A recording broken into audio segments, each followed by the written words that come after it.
Hello, you wonderful people. So for today's video, I'm going to talk about the teaser trailer that came out today / last night for Joker Folie Deux. Really quickly, if you haven't seen it already, I'll include a link to it in the description down below. Obviously, it's a teaser trailer, so we're not getting the full scope of everything that's going to happen obviously in the story, but I think the teaser trailer did a really good job really selling. Like, obviously, Folie Deux is supposed to be like, it's like French for like a shared madness between two people, and obviously it reflects Harley and Arthur's relationship. But I think it's so interesting that a big thing people had wondered, because apparently this movie's mainly going to take place in Arkham. Some people had wondered, like, oh, is she going to be Dr. Quinzel? Like, this is going to be pre her becoming Harley, like maybe her and Arthur maybe he's her psychiatrist, like she's working as a doctor in Arkham. But it seems like from what we got from the teaser, it seems like she's actually a patient, and she even has this line where she's like, basically, I kind of did nothing with my life. So I'm curious to see, like, was she already a psychiatrist? Like, was she already did the doctor thing, and then like maybe she already went a little mad and then ended up in Arkham, or what? I mean, once again, it's because we've already established, like, obviously Arthur doesn't have a full grasp on reality, and I think this movie's obviously going to play with that a lot more. But like, once again, like, look at the whole him and Zazie Beetz character from the first movie. That whole relationship was inside of his head. So how much of that's going to be with Harley? But obviously some of that seems like it is real. Like, I mean, once again, being swept up in another person's delusions and madness, you know. So it seems like Harley was already kind of like, I'm so curious to see how they handle it, because they're probably making it so that Harley doesn't have the traditional background that she traditionally does. So she probably is just straight up a patient. But like I said, I think it'd be interesting if she did already have like the Dr. Quinzel thing. It's just she ended up going mad and ended up going into Harlem. I don't know why I keep messing up Arkham's name. Arkham. But I'm wondering if, because I know for some people it is that element of them being together that drives her mad. So kind of removing that element, I'm curious to see how people feel about that approach. I mean, once again, this is his own thing. You can kind of twist it and turn, like, you know, the mythos has kind of been messed with time and time again. But I think more often than not, and someone could correct me who's a lot more knowledgeable, I feel like the Harley and Joker mythos has always kind of relatively stayed the same over the years. Maybe there have been tweaks that I'm just not aware of, but maybe the idea I have of Harley and Joker's relationship is like, maybe that's not just the one. Like, maybe there have been many iterations of it, because we had those like dancing and musical sequences, and like, once again, how much of that is like actually happening and how much of that is inside their head. Like, how much of the movie is like, no, it's purely taking place in Arkham Asylum and all the outside stuff. Because it seems like at one point you see him kind of like with the makeup kind of running down his face, because it looked like it was like it almost seemed like it was exactly the scene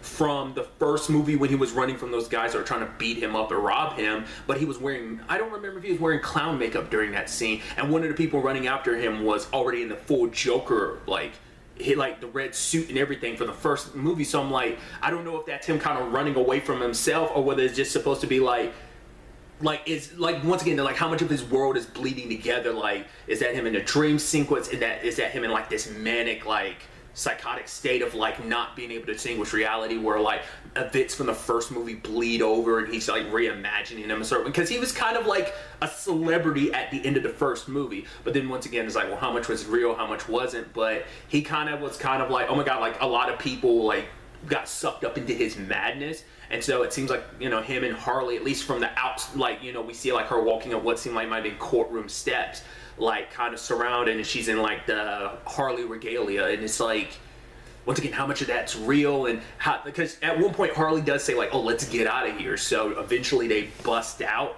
which makes you go like, wait, so does that mean most of the movie doesn't take place in Arkham, if that's the case? I don't know. I mean, I don't know if that was ever definitively said that it mainly takes place in Arkham. I think that might just been the rumor. Like, once again, no one fully knows what this movie's going to fully entail. We know the whole musical element, which it does seem like, based on the trailer and how they use the music and how it kind of connects Harley and Joker, like it is going to be fundamental to like that it is going to be used in that way, and it isn't going to be like a traditional musical. I think they call it I think the terminology is like jukebox musical, where it's like you sing already established songs. It's not going to be original music. There might be one or two, but for the most part, it's going to be already established songs that Joker and Harley are potentially singing. It's going to be interesting to see what songs get used and in what manner. Maybe it's because it's been a while since I've seen the first movie. I haven't seen it since it was in theaters. It feels like this movie might be more vibrant than the first movie, but maybe that's just my imagination. Because like with the umbrella situation, like they're just regular like black umbrellas, but then like the camera angle shifts and then they all change into more bright colors, because it's almost like Arthur's like dark world finally kind of got a little brightness in it with Harley. You know, he found someone else. You know, once again, like his one relationship was all fabricated, it was all in his head, and now it's like here's something that's real now, someone that's like him. And you know, he was even talking to like his psychologist, being like, hey, like I for the first time, like, you know, it's like I'm not alone. That's the thing we should be talking about. That should be the focus of this conversation. So I'm curious to see how that dynamic plays out. Like I said, like obviously the crux of this movie is going to be him and Harley, and just see how that relationship develops and like what this movie's take on that relationship and dynamic is, as they both kind of get swept up in, like I said, their delusions and their madness, and how that is depicted. I'm also curious, like, are there going to be any other like known like Gotham villains? Like, are we going to see like Scarecrow, but he's not Scarecrow, or maybe like Hugo Strange pops up or something like that?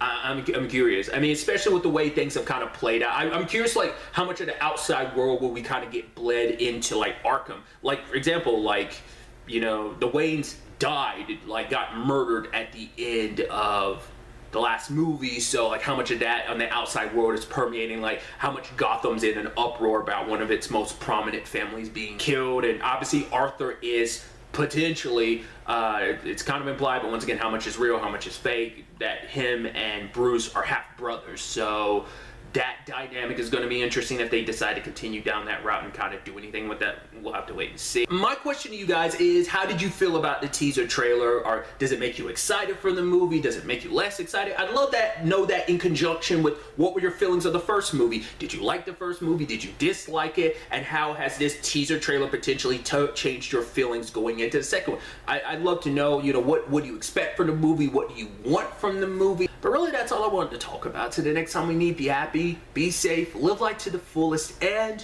enjoy it. Good day and good